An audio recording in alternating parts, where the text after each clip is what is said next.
नमस्ते साथियों, मैं MC हेरवार आपका सादर अभिवादन करता हूं।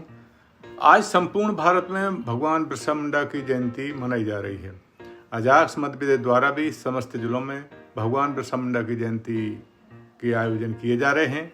16 नवंबर 2025 को शहडोल में अजाक्स के तत्वाधान में जयंती आयोजित है, जिसके मुख्य अतिथि श्री जैन कांसुरेटिया जी सेवानिवृत्त अपर मुख्य सचिव बनाए गए हैं। यह जयंती शहडोल, अनूपपुर, उमरिया द्वारा संयुक्त रूप से मनाई जा रही है। आज हम भगवान बिरसा मुंडा के जीवन पर प्रकाश डालेंगे। भगवान बिरसा मुंडा जल, जंगल और जमीन की लड़ाई के महानायक हैं। भारत के इतिहास में कुछ ऐसे वीर पैदा हुए जिनकी चमक सत्ता के दरबारों में ही नहीं बल्कि जंगलों, पहाड़ों और मिट्टी की सौंधी खुशबू में बसती है।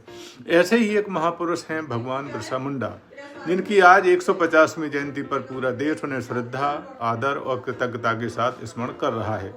वह केवल एक स्वतंत्रता सेनानी नहीं थे, वह आदिवासी चेतना, स्वाभिमान, सांस्कृतिक अस्मिता और जल, जंगल, जमीन के अधिकारों के सबसे प्रखर स्वर थे। उनके नाम के साथ जुड़ी ध्वनियाँ अबुआ दिसुम यानी हमारा देश, धरती आवा यानी धरती के पिता केवल नारे ही नहीं थे बल्कि एक पूरे आदिवासी समाज की आत्मा है, जिनकी पहचान बिरसा मुंडा खुद थे। बिरसा मुंडा को भारत सरकार ने भगवान के रूप में आधिकारिक दर्जा 15 नवंबर 2000 को तब दिया, जब केंद्र में अटल बिहारी वाजपेयी सरकार ने उनके सम्मान में 15 नवंबर को जनजातीय गौरव दिवस घोषित किया और यह स्वीकार किया कि आदिवासी समाज बिरसा को केवल नायक ही नहीं बल्कि ईश्वरीय शक्ति का अवतार मानता है। आगे चलकर 2021 में भारत सरकार ने इस दिन को राष्ट्रीय स्तर पर मनाना तय किया और बिरसा मुंडा को जनजातीय भगवान का संवैधानिक सांस्कृतिक सम्मान दिया। इस घोषणा ने उन्हें राष्ट्रीय पटल पर वही स्थान दिया जो आदिवासी समाज उनके देवी स्वरूप के रूप में सदियों से आज तक देता आया है। बिरसा मुंडा का जन्म 15 नवंबर 1875 को झारखंड राज्य के उलीहाती गांव में हुआ। यह वह प्रतिकूल समय था जब भारत में ब्रिटिश शासन जमींदारों, महाजनों और मिशनरियों के संयुक्त शोषण से आदिवासी समाज का अस्तित्व खतरे में पड़ गया था। आदिवासी समुदाय जो परंपरागत रूप से अपनी भूमि, जंगल और प्रकृति को ईश्वर की तरह पूजता था, वह धीरे धीरे अपनी ही मिट्टी से बेदखल होने लगा। ब्रिटिश राज में भूमि अधिनियम और वन अधिनियम ने जंगलों को सरकारी संपत्ति घोषित कर दिया, जिससे सदियों से जंगल को अपनी माता मानने वाले मुंडा, संथाल हो या अन्य जनजातियां अचानक अतिक्रमणकारी घोषित कर दी गई। यही वह ऐतिहासिक अन्याय था जिसने बिरसा मुंडा की चेतना में क्रांति का बीज बो दिया। बिरसा मुंडा ने बचपन से ही अपने समाज की पीड़ा को करीब से देखा। जमींदारों द्वारा जबरन बेगार, मिशनरियों द्वारा सांस्कृतिक विघटन और अंग्रेजों द्वारा भूमि छीनना, इन सब ने उन्हें यह समझने में देर नहीं लगाई कि आदिवासी समाज की मुक्ति केवल धार्मिक या सामाजिक सुधारों से नहीं होगी बल्कि एक व्यापक राजनीतिक संघर्ष से ही आएगी। मात्र 18 वर्ष की उम्र में ही उन्होंने अपने समुदाय को संगठित करना शुरू कर दिया। वह बोले, अबुआ दिसुम, अबुआ राज, अपना देश, अपना शासन, और यह नारा मुंडा उलगुलान यानी विद्रोह का मूल मंत्र बन गया। बिरसा का संघर्ष किसी एक मुद्दे तक सीमित नहीं था, वह बहुआयामी था। सामाजिक स्तर पर उन्होंने आदिवासी समाज को शराब, अंधविश्वास, कुप्रथाओं से और विभाजनों से मुक्त होने का संदेश दिया। धार्मिक स्तर पर उन्होंने बिरसा धर्म की स्थापना की जो ईश्वर को जंगल, नदी, पहाड़ और धरती से जोड़ता था। एक ऐसी आध्यात्मिकता जो प्राकृतिक केंद्रित थी और जिसने उत्पीड़न का स्थान नहीं था। राजनीतिक स्तर पर उनका आंदोलन अंग्रेजी सत्ता को खुली चुनौती देता था। उन सबसे महान योगदान था जल, जंगल, जमीन के अधिकारों को स्वतंत्रता आंदोलन के केंद्र में लाना। आज भारत में प्राकृतिक संसाधनों, वनाधिकारों और आदिवासी अधिकारों पर जितनी भी संवैधानिक प्रावधान है, चाहे वह पेशा एक्ट हो, चाहे FRA 2000 हो या अनुसूचित क्षेत्रों का प्रावधान, उन सब की जड़ें भगवान बिरसा मुंडा के आंदोलन में ही मिलती हैं।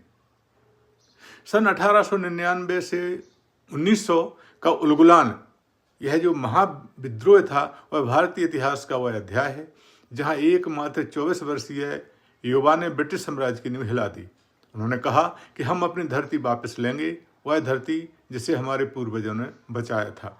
उनके पीछे हजारों आदिवासी खड़े हो गए। पुरुष, महिलाएं, बच्चे सब एक अद्भुत संकल्प के साथ। यह विद्रोह केवल किसी कर या कानून के खिलाफ नहीं था, यह अस्तित्व, संस्कृति और सम्मान का विद्रोह था। ब्रिटिश शासन ने इस विद्रोह को कुचलने के लिए सैन्य बल का भारी इस्तेमाल किया। भगवान बिरसा मुंडा को गिरफ्तार कर लिया गया और 9 जून 1900 को रांची जेल में रहस्यमय परिस्थितियों में उनकी मृत्यु हो गई। वह केवल 25 वर्ष के थे, परंतु उनका विचार, उनकी आत्मा, उनकी क्रांति कभी नहीं मरी। उनकी मृत्यु ने उन्हें मनुष्य से भगवान बना दिया। धरती आबा, प्रकृति, देव, आदिवासी अस्मिता के प्रतीक हैं। बिरसा मुंडा के आंदोलन ने अंग्रेजों को मजबूर किया कि वे आदिवासियों की भूमि हड़पने वाले कानूनों में सुधार करें। परिणाम स्वरूप 1908 में छोटा नागपुर टीनेसी एक्ट यानी CNT एक्ट बनाया गया, जिसने आदिवासी भूमि को गैर आदिवासियों को बेचने पर प्रतिबंध लगा दिया। यह कानून बिरसा मुंडा जी के संघर्ष की जीवित उपलब्धि है, जिसने आज भी झारखंड, छत्तीसगढ़, उड़ीसा और आसपास के क्षेत्रों में आदिवासी समाज की भूमि सुरक्षित है। आज जब हम बिरसा मुंडा जी की 150वीं जयंती मना रहे हैं, तो यह केवल इतिहास का उत्सव नहीं है, यह भविष्य का संकल्प भी है। भगवान बिरसा मुंडा जी का जीवन हमें यह संदेश देता है कि प्राकृतिक संसाधन किसी सरकार, उद्योगपति या सामंती ताकत की संपत्ति नहीं होते हैं। वे उस समुदाय की सामूहिक धरोहर होते हैं जिसने पीढ़ियों से उन्हें संरक्षित किया है। वह कहते थे कि धरती हमारी माता है और हम उसके पहरेदार हैं।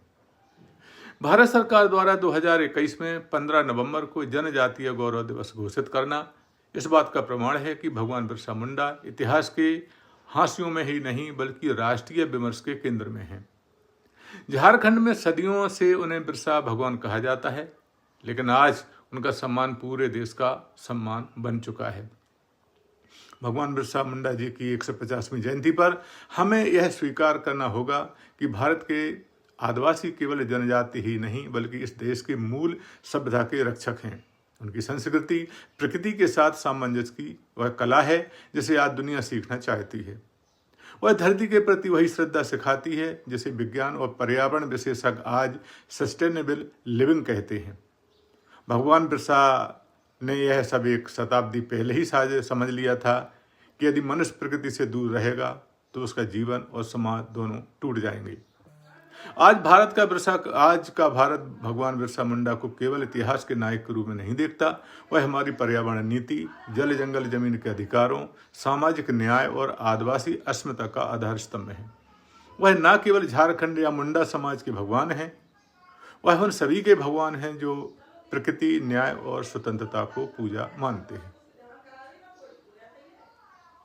उनकी 150वीं जयंती हमें यह याद दिलाती है कि भगवान बिरसा मुंडा केवल एक व्यक्ति नहीं थी बल्कि एक विचार थे, एक विद्रोह थे, एक विश्वास थे, एक देवता थे और वह भी धरती के देवता। तो साथियों, भगवान बिरसा मुंडा जी के संबंध में यह हमने जो संपूर्ण जानकारी आपके समक्ष प्रस्तुत की है, उनके बारे में विभिन्न पुस्तकों में भी देखा जा सकता है, जैसे जयप्रकाश शर्मा की किताब Birsa Munda and his movement, Bharat सरकार द्वारा प्रकाशित मिनिस्ट्री ऑफ ट्राइबल अफेयर के नोटिफिकेशन 2000-2021 को देख सकते हैं। Indian freedom struggle archives, national archives of India, इसको भी पढ़ सकते हैं। एस.सी. सेन की किताब a history of the Munda rebellion को पढ़ा जा सकता है। A.Ekka द्वारा लिखी गई किताब the legacy of the Birsa Munda, tribal research journal में भी हम इन सब बातों को पढ़ सकते हैं। तो भगवान बिरसा मुंडा की जयंती पे आज यह सभी बातें आपके समक्ष रखी गई हैं। आशा है कि आपको यह जानकारी पसंद आई होगी। यदि आपको यह पसंद आई है तो कृपया करके लाइक करें, इसको सब्सक्राइब भी करें और अन्य लोगों को उनके बारे में जानने के लिए इस वीडियो को शेयर भी करें, ऐसे हम आपसे अपेक्षा करते हैं। हम जल्दी एक नए लेख के साथ आपके सामने पुनः उपस्थित होंगे। तब तक के लिए धन्यवाद, नमस्कार।